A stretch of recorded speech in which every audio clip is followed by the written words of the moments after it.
साहब आप लोगों के बीच में सभी ग्रामवासियों से निवेदन है कि साहब के स्वागत के लिए आए और उनके साथ एसडीएम साहब जिंदाबाद। सब लोग नारा लगाएंगे, एसडीएम साहब जिंदाबाद।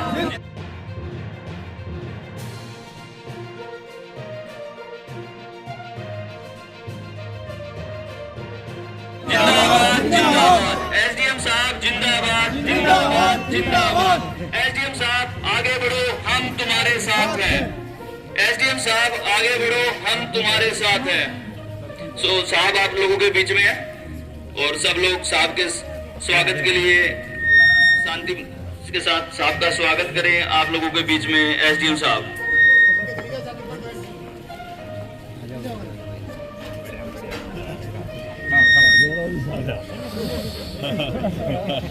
एसडीएम साहब स्वागत करते हुए गांव के सबसे बुजुर्ग व्यक्ति का और बुजुर्ग व्यक्ति भी अपने साथ साथ साहब का स्वागत करते हुए सब लोगों के समर्थन के साथ सरपंच साहब के साथ भी वीर सिंह जी सरपंच साहब साथ में एसडीएम साहब के ये सम्मान की पगड़ी गांव नंगला की तरफ से एसडीएम साहब को पहनाई गई है। सब लोग तालियों से स्वागत करें और जिस तरह से सम्मान दिया है आगे आने वाले समय में आप सब लोग नंगला से एसडीएम साहब को इन सम्मान। अब गांव की तरफ से हमारे सरपंच प्रतिनिधि वीर सिंह जी एसडीएम साहब का सम्मान करेंगे मालाओं के साथ। आप सोचो जहां से हमने शुरुआत की थी आज हमारे साथ एसडीएम साहब के साथ है हम सब लोग। तो प्रदीप सिंह सरपंच जी पूर्व सरपंच प्रतिनिधि ग्राम नंगला जी जिनसे यहाँ के बच्चों ने बड़ों ने बुजुर्गों ने शिक्षा ली है वो भी एसडीएम साहब के साथ हैं। आप सबके तालियों की गड़गड़ाहट से स्वागत करें। अब भगत रामू लोग तालियों की गड़गड़ाहट से स्वागत करें स्वागत करें। रूप सिंह जी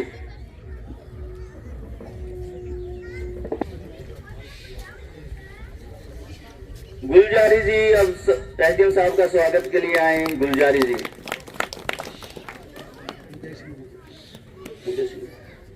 अब उदय सिंह जी अगले सरपंच साहब के स्वागत के लिए आए और सब लोग तालियों से स्वागत कर रहे हैं। गुलजारी जी उदय जी तालियों में कमी नहीं रहनी चाहिए। गांव नंगला से ये आप लोग तालियों के साथ बजाकर स्वागत करें। एसडीएम साहब आपके पास है आपके साथ है और हमें भी दिखाना है कि हम भी एसडीएम साहब के साथ हैं।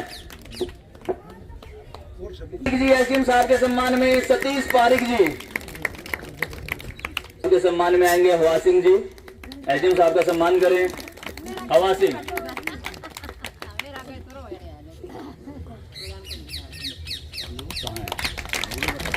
राजकुमार साहब एसडीएम साहब के सम्मान के लिए आएंगे। राजकुमार साहब अर्जुन सिंह वार्ड पंच सम्मान करेंगे एसडीएम साहब का। राजकुमार साहब के बाद अर्जुन पंच।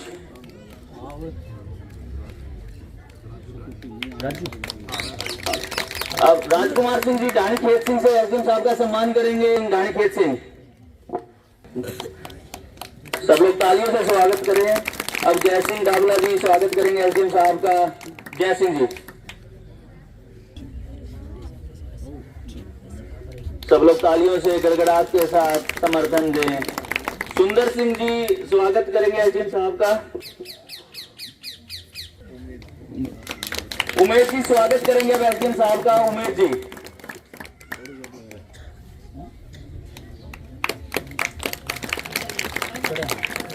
महेंद्र जी स्वागत करेंगे एसडीएम साहब का। सब लोग रमेश जी स्वागत करेंगे एसडीएम साहब का।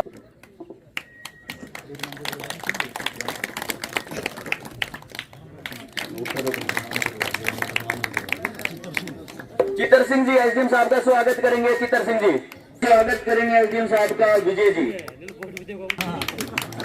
मैं आप लोगों को एक चीज बता देना चाहता हूँ कि जैसे पिछली बार हम 3 नंबर पे थे अब की बार गांव नंगला से हम सब प्रण लेंगे कि एसडीएम साहब 1 नंबर से ही निकलेंगे यहाँ पे। तो विजेंद्र शेखावत जी स्वागत करेंगे एसडीएम साहब का। विजेंद्र शेखावत जी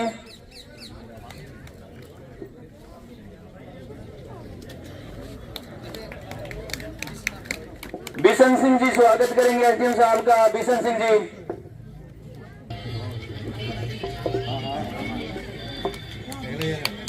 ये सब तालियों से स्वागत करें एसडीएम साहब का। बिशन सिंह जी ने जैसे स्वागत किया, सुरेश जी, दानीखेत सिंह, सुरेश शेखावत स्वागत करेंगे एसडीएम साहब का। कमल जी,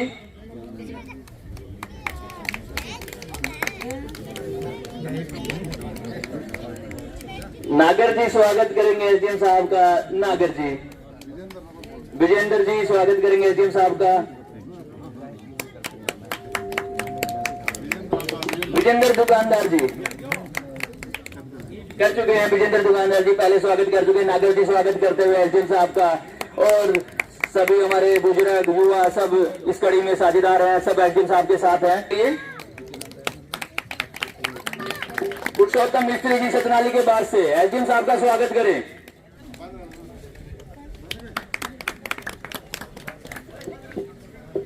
के साथ आए हुए बाहर से जितने भी अतिथिगण हैं, वह मेरे सभी ग्रामवासी, पिता तुल्य बुजुर्गों, नौजवान साथियों, माता और बहनों, जैसा कि आप सबको पता है कि संदीप जी के बारे में बताने की तो जरूरत नहीं है, आप खुद ही समझदार हैं, तो ध्यान रखना कृपया करके इनका।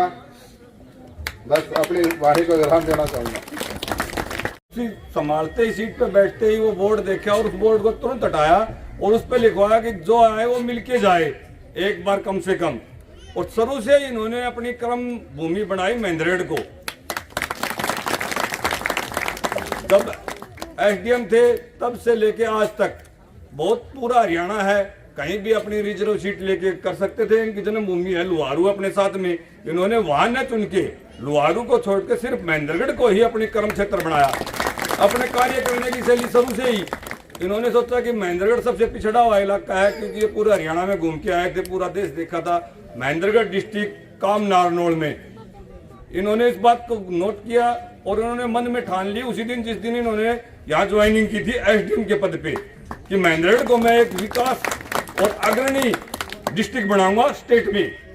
और इनको उसी कार्य उसे सार्थक बनाने के लिए सपने को ये लगे हुए हैं। अब उन्होंने अपनी नौकरी से भी रिजाइन दे दिया, राजनीतिक दबाव रहा, उसकी वजह से काम नहीं कर पाए। अब इनको एक मौका लेने के लिए, समर्थन लेने के लिए आपके पास आए हैं, आपकी सेवा करने के लिए।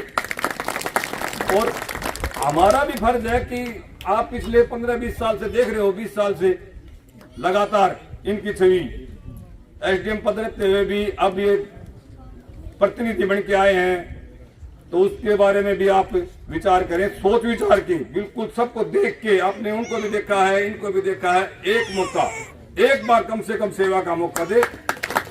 धन्यवाद। समर्थन में माला पहनाई और आगे हम उम्मीद कर रहे हैं कि साहब को समर्थन देंगे।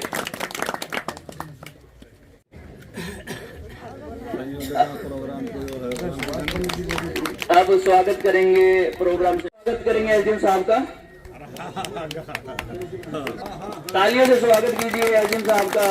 विराज जी स्वागत करेंगे।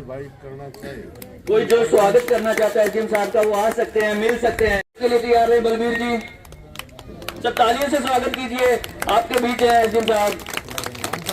फुल्लाराम जी स्वागत करेंगे। ओम प्रकाश जी, पंच ओम प्रकाश जी,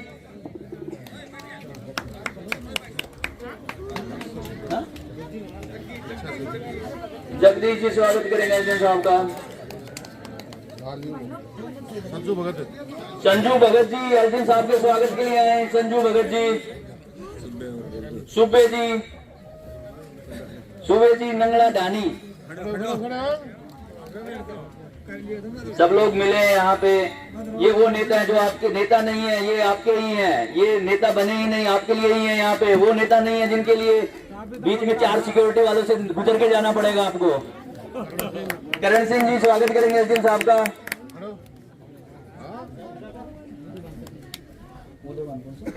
कोई चीज बताना चाहता हूँ,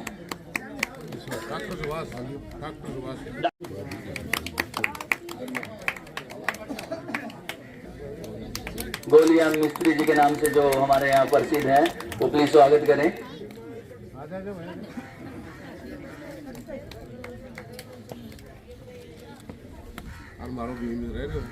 भीम जी एसडीएम साहब के स्वागत के लिए आए।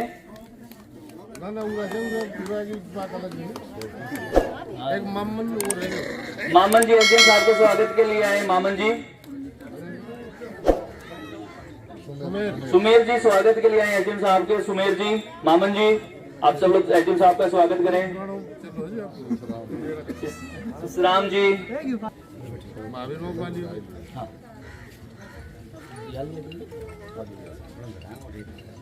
प्रकाश ओम प्रकाश श्रीराम ओम प्रकाश सही राम जी एसडीएम साहब के स्वागत के लिए आए।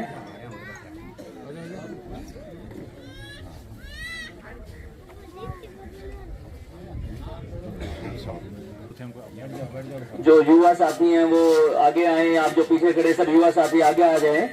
कार्य करने से पहले सबसे पहला नाम हम बजरंगबली जी का लेते हैं। तो हम 3 बार बोलेंगे। मैं बोलूंगा बजरंगबली जी, क्या बोलेंगे? जय बजरंगबली जी की, बजरंगबली जी की, बजरंगबली जी की। मेरे नंगला परिवार के सभी प्रतिष्ठित जन, सरपंच साहब, एक्स सरपंच साहब, नंबरदार साहब, चौकीदार साहब और जितने भी प्रभुजन यहाँ बैठे हैं, सबका नाम लेना संभव नहीं हो पाएगा। सबको, जितने भी बुजुर्गवार हैं, मैं तहे दिल से नमस्कार करता हूँ। माता बहनों को नमस्कार करता हूँ और मेरे नौजवान साथियों को मेरा बहुत बहुत प्यार। आज अपने नंगला में आके मुझे वाकई में ऐसा लग रहा है कि मेरी जो 24 साल की तपस्या थी वो सफल हो गई।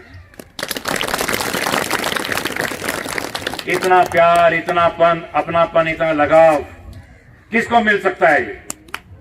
ये केवल और केवल तपस्या करने वालों को मिल सकता है। जैसे कि अभी सबसे पहले तो मैं अपने बुजुर्गवार लक्ष्मण जी का बहुत बहुत धन्यवाद करना चाहूंगा। और उन्होंने जो पगड़ी पहनाई है आप सबकी तरफ से, उस पगड़ी को इस साल अक्टूबर के महीने में चंडीगढ़ में जो बड़ी पोस्ट मिलेगी उसको जाके सुशोभित करेंगे पगड़ी। हम बार बार एक बात कहते हैं, सिस्टम को जानने वाला इस सिस्टम को बदल सकता है। He knows the system can change the system। आप सोच के देखिए, एक एमएलए को, चाहे वो सिंपल एमएलए है, चाहे सरकार का एमएलए, चाहे विपक्ष का एमएलए, 25 करोड़ रुपए मिलता है उसको एमएलए को, चाहे कोई एमएलए हो, डेवलपमेंट का, विकास का, और 5 करोड़ रुपए मिलता है स्वैच्छिक अनुदान। किसी बेटी की शादी में हेल्प करनी हो, किसी के एजुकेशन में हेल्प करनी हो, पढ़ाई में हेल्प करनी हो, तो कितने हो गए? 30 करोड़ रुपए साल के। उसके बाद अगर 2-3 स्कीम सेंट्रल गवर्नमेंट भेजता है, 2-3 स्कीम स्टेट गवर्नमेंट भेजता है, तो 100 करोड़ हो गए। लेकिन आज तक भी एक पैसा इन्होंने यूज नहीं किया। हर बारी पैसा आता है, सीएम साहब बोलते हैं पैसा लगाओ, लेकिन कभी लगता नहीं, वो वापस चला जाता है, आता है वापस चला जाता है। आप सोच के देखिए, 45 साल भी छोड़ो, अगर 20 साल का पैसा भी लग जाता अपने मेहंदगढ़ में, तो अपना मेहंदगढ़ सोने की चिड़िया बन जाता। लेकिन कभी कोशिश नहीं की गई। कोशिश की गई खुद के परिवार को आगे बढ़ाने की। इन्होंने कोशिश की, परिवारवाद की, सामंतवाद की। पहले मैं, फिर बेटा, फिर पोता, फिर पड़पोता। हमने एक ही बात बोली है, 2 बार जीतने के बाद इलेक्शन हम आप में से एक युवा को चुनेंगे, सक्षम युवा को, और उसको हम एमएलए बनाएंगे।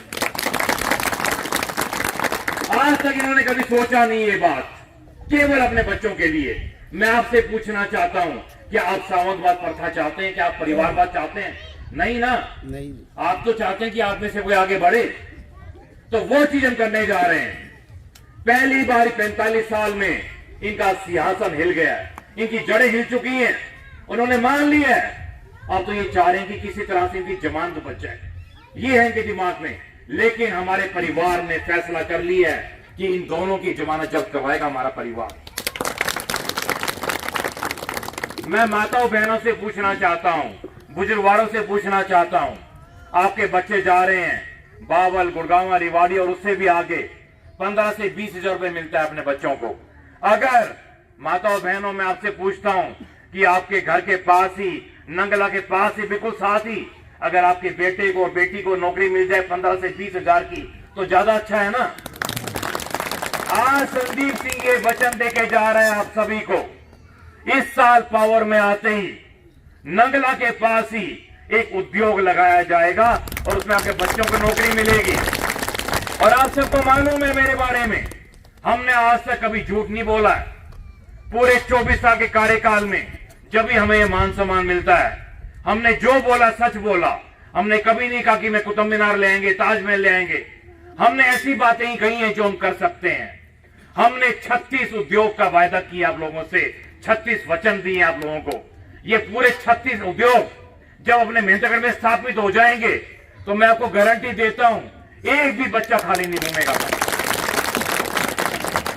लेकिन उसके लिए आप सबको थोड़ी मेहनत करनी पड़ेगी।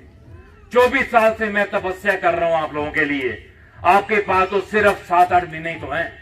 7-8 महीने आपको मेहनत करनी होगी। 15-20 घंटे मैं मेहनत कर रहा हूं, तो दिन के 2 घंटे तो आपको भी मेहनत करने पड़ेंगे, क्योंकि ये आप सबका नैतिक कर्तव्य बनता है, हमारी मॉरल रिस्पॉन्सिबिलिटी बनती है, हमारा फर्ज बनता है ये अपने मेहनतगढ़ आजाद करवाने का। 45 साल से हमारा मेहनतगढ़ आजाद कहां हुआ है? करप्शन से, क्राइम से, टूटी हुई सड़कों से, बंद पड़े सीवर लाइन से, हमारे बच्चे बेरोजगार घूम रहे हैं उन चीजों से। ये केवल और केवल आपका भविष्य आपके हाथ में है। लेकिन इस बात का ध्यान रखिएगा, ये फिर आएंगे आपके पास, झूठे वायदे करेंगे, आपको झूठ बोल के चले जाएंगे। कृपया करके इनकी बातों में विश्वास मत करना, क्योंकि आप मुझे जानते हो और मैं आपको जानता हूं। मेरे बारे में भी तरह तरह की बातें फैलाने की कोशिश करेंगे ये, लेकिन आपने को स्पष्ट एक ही बात बोलनी है, इस बारी हमारा वोट सच्चाई को जाएगा, इस बारी हमारा वोट ईमानदारी को जाएगा, इस बारी हमारा वोट विकास को जाएगा, इस बारी हमारा वोट नौकरी को जाएगा और इस बारी हमारा वोट हमारे संदीप सिंह को जाएगा। आप देख रहे हैं ये जो 24 घंटे तपस्या चल रही है 24 साल से। 2000 में मैं लगा था यहां पे सेवा करने के लिए, 2024 आ गया। आप सोच के देखिए, जिस व्यक्ति को अपने लिए कुछ नहीं चाहिए हो, अब बताइए मुझे अकेले को क्या चाहिए था? 2 लाख तो बहुत थे मुझे महीने के। मैं भी आराम से अपने इसी रूम में बैठता और आराम से मैं तो रेस्ट करता रहता। लेकिन मेहनतगढ़ की जो दिशा और दशा देख रहा था मैं, उससे बड़ी तकलीफ हुई मुझे कि कोई संभालने वाला नहीं है। और आप सोच के देखिए, इन्होंने किसी को आगे नहीं आने दिया था। 45 साल में सोच के देखिए, जो भी खड़ा हुआ उसको बिठा दिया, उसको दबा दिया, उसको खरीद लिया। इनको पता है संदीप सिंह को चाहे तुम सारी दुनिया की दौलत भी दे दोगे तो बिकने वाला नहीं। आपके चेहरे पे मैं देख रहा हूं 1947 में जो आजादी के समय शहीद भगत सिंह, सुखदेव, राजगुरु, चंद्रशेखर आजाद, बाबा साहब, उनका जो चमक है चेहरे की, वो मैं आपकी चेहरे की चमक देख रहा हूं आज। हमारे भारतवर्ष ने महाभारत काल से लेके महाराणा प्रताप तक और महाराजा सूरजमल से लेके महाराजा राव तुलाराम जी तक और कितने ही संघर्ष देखे। 1857 की क्रांति से लेके तात्या टोपे, महारानी लक्ष्मीबाई से लेके और देखिए आप शहीद भगत सिंह, सुभाष चंद्र बोस, सुखदेव, राजगुरु तक कितने संघर्ष देखे हमारे देश में, और उन संघर्षों से हमारा देश आगे निकला। ऐसा ही संघर्ष आप लोग कर रहे हो मेहनत आजाद करवाने के लिए, और मुझे पूरा विश्वास है आपके ऊपर कि इस बारी आप एक रिकॉर्ड तोड़ जीत दर्ज करवाओगे। पूरे हिंदुस्तान में सबसे बड़ी जीत दर्ज होने जा रही है। आपके बच्चों से पूछा जाएगा जब आपके बच्चे आगे जाएंगे कि बेटे कहां हो, बेटियां कहां से पढ़ के आए हो तुम? आपको तो संविधान के बारे में पूरा पता है। मैं सरपंच साहब से रिक्वेस्ट करूंगा, इनके पंचायत घर में संविधान के पवित्र ग्रंथ को रखें, और जब भी ग्राम सभा की मीटिंग हो तो मेरे इनसे रिक्वेस्ट है कि ग्राम सभा की मीटिंग में पहले संविधान के बारे में शुरुआती तौर पर बताया जाए कि हमारे ये हक हैं, पंचायतों को ये हक मिले हुए, ये ड्यूटीज मिली हुई हैं, ताकि हमारे जितने भी ग्राम के बंधु हैं, जितने भी लोग हैं, उनको पता लग सके इसके बारे में। तो सबसे पहले मैं सरपंच साहब से रिक्वेस्ट करूंगा और पूरी टीम से, और स्कूल मैनेजमेंट कमेटी होगी उनसे भी मैं 2 कॉपी लेके आऊं संविधान की। आज तक तो आप देख रहे हैं कि काफी लोगों ने संविधान की कॉपी देखी भी नहीं है कि संविधान कैसा होता है। हमने संविधान को घर घर में पहुंचा दिया, घर घर में। मैं रिक्वेस्ट करूंगा पहले कॉपी दी जाए। ये पहली कॉपी मैं पंचायत को प्रेजेंट करने जा रहा हूं जी। ये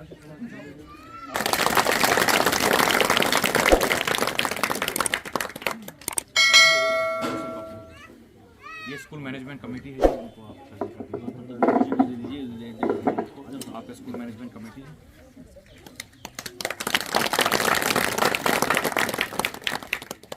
इस पवित्र ग्रंथ को हम नमन करते हैं, प्रणाम करते हैं और नमस्कार करते हैं। देखिए, कई लोग कहते हैं जी पावर नहीं है, पावर नहीं है। बिना पावर पे आप चाहो तो आप बहुत काम कर सकते हो। पिछले साल लंपी वायरस में आप देख रहे थे कितनी गौ माताएं इस वक्त सुधार गई थी। किसी ने पूछा नहीं कि भी गौपालकों क्या होगा, वो गाय को कैसे करेंगे, अगली बार गाय पालेंगे नहीं पालेंगे देसी गाय। हमने एक ही बात कही गौपालकों को, बस काफी गौपालक आए, उन्होंने कहा जी सर हम आगे से देसी गाय नहीं पालेंगे, बड़ा भारी नुकसान हो गया। मैं कहा नहीं ऐसा मत करिए आप, मुझे 70,000 रुपए अपनी पेंशन मिलती है, तो उसमें से हमने हर महीने 5 गौपालकों को 11,000 रुपए का चेक दे रहे हैं। 11,000 में भी आया हूं मैं 51,000 रुपए का चेक लेके, क्योंकि आज इसी महीने का वो पेंडिंग था। तो मैं उस भाई को भी बुलाना चाहूंगा स्टेज पे, रामकिशन जी।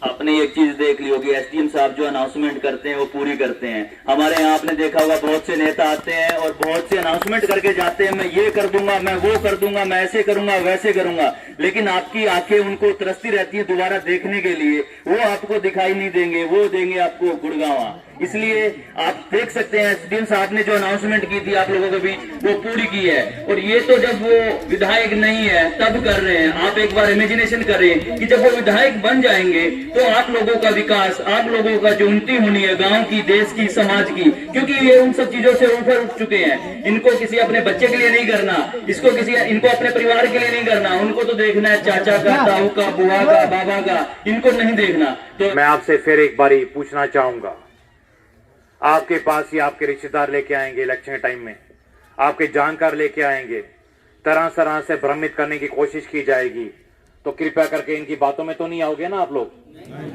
आप मुझे सीधा जानते हो, मैं आपको सीधा जानता हूं, वो भी 24 साल से। बिल्कुल जी बिल्कुल। देखिए आपने बड़ी अच्छी बात कही है, यहाँ किसी बिचौली की जरूरत नहीं है, यहाँ सीधे आते हो, वहां बिचौलों की जरूरत पड़ती है। फलाना को लेके आओ, दिखाना को लेके आओ, जब काम होगा। और आप देख रहे हैं ये 51,000 रुपए का जो चेक है, मैंने अपनी पवित्र पेंशन में से जो मुझे 70,000 रुपए मिलते हैं, मैंने उसमें से काट के दिए। मेरे पास कोई अलग से पावर तो है नहीं। और जिस दिन आपके पास पावर आ जाएगी, ये 51,000 रुपए ये 5 लाख में बदल जाएंगे, जिस दिन पावर आ जाएगी। मैं पुनः आप सभी से एक प्रश्न पूछना चाहता हूं, पुनः आप दिल पे हाथ रखे, सूर्य देवते को कसम खा के आप सच बताइएगा, क्या इस बारी आपका वोट संदीप सिंह को जाएगा? कौन कौन देना चाहता है? 100% है जी, 100%। एक बार ताली बजा दीजिए। बिल्कुल उनका 101% है। देखिए मेरे सामने जो युवा शक्ति बैठी है, मैं इनसे कहना चाहूंगा, आज तक आपकी नौकरी के लिए किसी ने बात नहीं की थी। पहली बार किसी पढ़े लिखे व्यक्ति ने आपकी नौकरियों की बात की है, पहली बार। नहीं तो आज तक इसे सोचा नहीं था कि हमारे युवाओं को नौकरी के लिए भी कोई मुद्दा बन सकता है। हमने 2 ही मुद्दे रखे, विकास और नौकरी। आज तक सब बचते रहे इन चीजों से।